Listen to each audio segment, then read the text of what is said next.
everyone. So in today's video, we're going to solve a problem in Thermodynamics, Chapter 6, Gas and Vapor Power Cycle. So here is our problem. At 386 kilopascal and 31.3 degrees Celsius, a rigid insulated tank holds 3.7 kg of argon gas. Argon is now allowed to escape through a valve until the internal pressure reaches 189 kilopascal.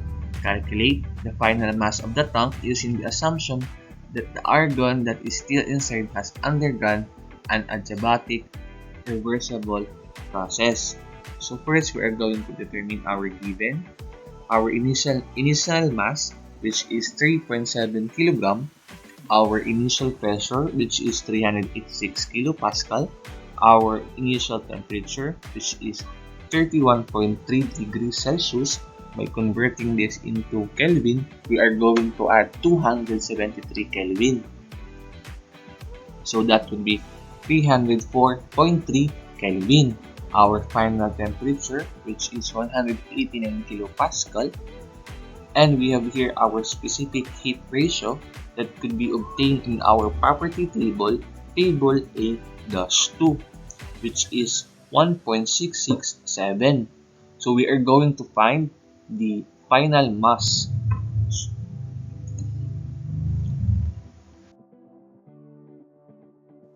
So here we have our solution. So we are going to determine first our final temperature in order for us to determine our final mass.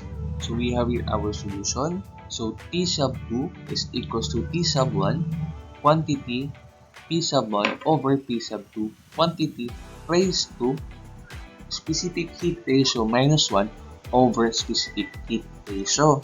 So plugging in our given into this formula, so we have 304.3 Kelvin times 386 kilopascal, our initial pressure, over our final pressure, which is 189 kilopascal, raised to 1.667, which is the specific heat ratio, which minus 1 over 1.667. So plugging in this into our calculator, we'll be getting the value of 404.94 Kelvin, and that is our final temperature. So moving on, we are going to solve now for our final mass. So here we have our formula. So for better understanding, we are going to derive our formula. So P sub 1 times V over P sub 2 B, so equals to M sub 1 R T sub 1 minus, over M sub 2 R T sub 2. So we're going to cancel R, or our universal gas constant. So that would leave us P sub 1 over P sub 2 as equals to M sub 1 times T sub 1 over M sub 2 times T sub 2. So by cross multiplying this, we'll be getting P sub 1 times M sub 2 times T sub 2 is equals to P sub 2 times M sub 1 times T sub 2.